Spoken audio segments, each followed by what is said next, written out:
There are moments in life that cleave your history into a before and an after.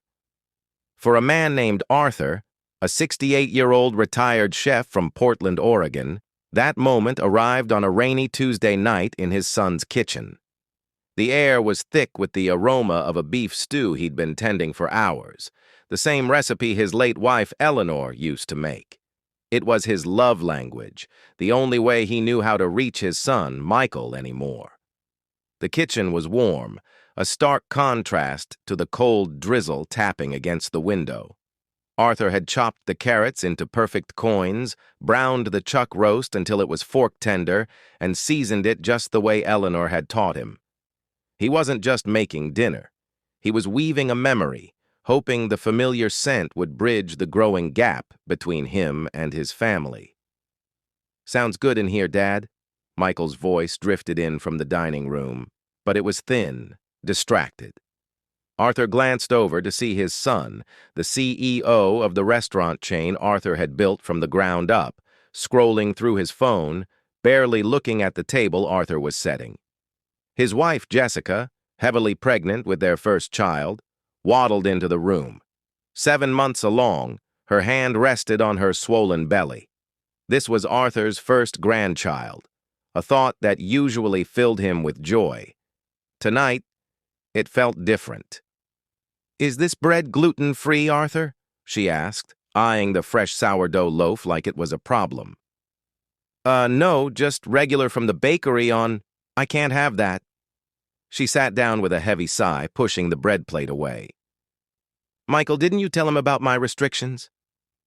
Michael finally looked up, a flicker of annoyance on his face. "Dad, we talked about this. You know she's on a new diet." Arthur stood there, a hot pad in his hand, feeling like a stranger in the house he'd helped his son buy. "I don't remember that conversation, son. But it's fine. I'll make you some rice, Jessica." He turned back to the stove, the silence in the dining room pressing against his back like a physical weight. Since Eleanor passed 3 years ago, Arthur had moved in with Michael and Jessica. It was meant to be a comfort for them all, a way for Arthur to stay busy and help with the new baby. Lately, it felt more like he was renting space in his own son's life. After dinner, the bomb dropped. Michael called him into the living room, his expression unreadable. Jessica sat on the couch, her hands folded over her belly. "Dad, we need to talk about the baby's room," Michael began, not meeting his father's eyes. "The nursery?" Arthur asked, confused. "I thought you were using the spare room down the hall." Jessica spoke, her voice calm and decisive. "It's too small, Arthur. The baby needs space for a crib, a changing table, a glider. Your room is the biggest. It has the best light and the most closet space." The words didn't register at first. Arthur blinked. "My room? Where would I go?" Michael cleared his throat, his gaze fixed on the floor. "We've been thinking, Dad. This isn't working. You being here, it's too much." "Too much?" Arthur's voice was a whisper. "I cook for you. I clean. I stay out of your way. I paid for half the groceries this month. What's too much about that?" Finally, Michael looked up. His eyes, once full of admiration for his father, were now hard, almost cold. "You're a burden, Dad. We're about to have a baby. We need space. We need privacy. We need you to leave." The world tilted on its axis. Arthur gripped the back of a chair. "Leave? This is my home. I helped you buy this house." "It's our home," Jessica corrected sharply. "And we own it. We've been generous letting you stay here rent-free for 3 years, but it's time." Arthur looked at his son, the boy he'd taught to throw a curveball, to drive a stick shift, to make Eleanor's beef stew after she passed because it made him feel close to her. That boy was gone. In his place sat a stranger, a man who saw his own father as an obstacle. "Michael, please," Arthur begged, his voice cracking. Without a word, Michael walked to the counter, pulled out his wallet, and counted out 5 $100 bills. He laid them on the coffee table. "Find a motel, get an apartment, I don't care. Just be gone by morning." "Morning?" Arthur stared at the money. That's not even 12 hours. We need your room for the baby, Jessica said, without a trace of remorse. Arthur sat there, looking at the $500. It was the final valuation of 35 years of fatherhood, of sleepless nights, of building a business from nothing to hand over to his son. It was a severance package for a life he'd devoted to his family. He picked up the bills, folded them with shaking hands, and walked to his room. The room that would be a nursery in a week. He pulled out the 2 old suitcases he and Eleanor had bought for their honeymoon to the California coast 40 years ago. He packed his clothes, a few well-worn books, a framed photo. Tomorrow. Just one meal, he said. She looked up, skeptical. We have volunteers for that, Arthur. I know, and they're doing their best. But I'm a chef. I've been doing this for over 40 years. I can make a decent meal with what you have. I promise. She studied him for a long moment, her eyes sharp but not unkind. One meal. Breakfast tomorrow. Don't waste my food. That night, he couldn't sleep. At midnight, he went down to the kitchen and took inventory. Canned beans, day-old bread, onions starting to sprout, a bag of brown rice, some wilted vegetables. It wasn't much, but it was enough. By 5 a.m., he was in his element. He chopped, he seasoned, he simmered.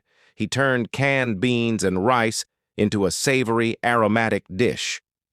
He caramelized the onions until they were sweet and brown. He treated those humble ingredients with the same respect he'd once given a prime cut of beef. When the men lined up, they were met with a genuine good morning and a plate of food that smelled like a home they'd almost forgotten. The first man to take a bite, a weathered man named Frank with a faded Marine Corps tattoo, stopped chewing. He stared at his plate, and then silent tears rolled down his face. It tastes like my mother used to make, he whispered. Another man, younger, with track marks on his arms, just nodded at Arthur through the serving window, his eyes wet, and kept eating as if the food might disappear. Sister Margaret appeared beside him. What did you do, Arthur? He shrugged, overwhelmed by the reaction. I just cooked breakfast, sister. No. She shook her head, watching the men eat with a reverence she hadn't seen in years. You gave them their dignity back. For 42 years, Arthur had cooked for profit. In one morning, closure of 4 of their 6 locations, devastating health code violations, mounting lawsuits, and a debt load of over $2 million. The comments from customers were brutal. This place used to be amazing. Now it's a health hazard. The owner should be ashamed. Arthur stared at the screen. His son was destroying everything he had built. Not just the buildings, but the reputation, the relationships with staff and suppliers he'd cultivated for decades. He felt a cold fury he hadn't known he possessed. Thomas, now a close friend and mentor, was in his office the next day when Arthur showed him the article. I can find out everything, Thomas said quietly. The full extent of the debt, the legal trouble. But I need to know, Arthur. Are you ready to face him? Arthur thought of the rain, the $500, the cold dismissal. He thought of Frank and David and Marcus, men who'd been given a second chance. And he thought of the legacy Michael was burning to the ground. Yes, he said.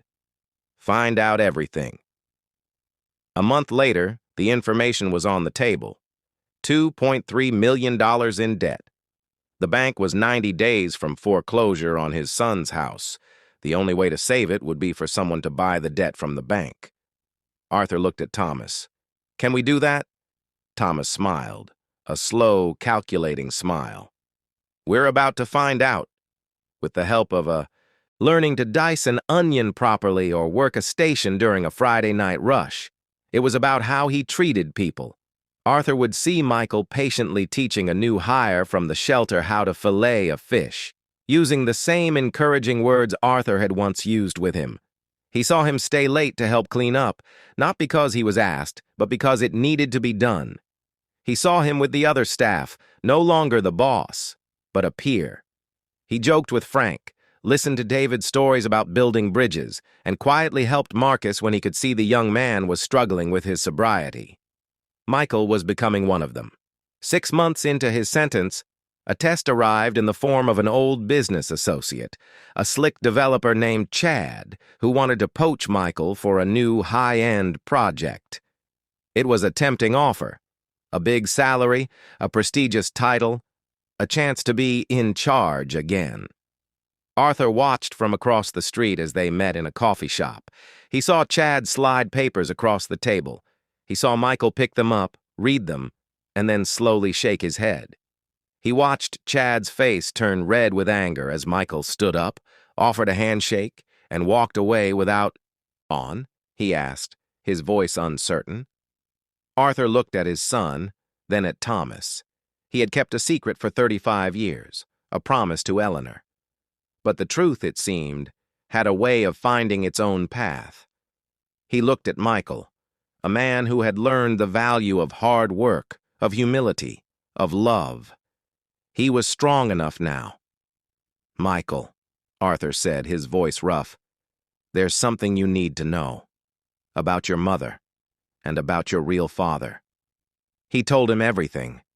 The affair Eleanor had confessed on her deathbed, the promise he'd made to keep it secret, and the incredible, unbelievable coincidence that had brought his biological half-brother into his life as a mentor and friend.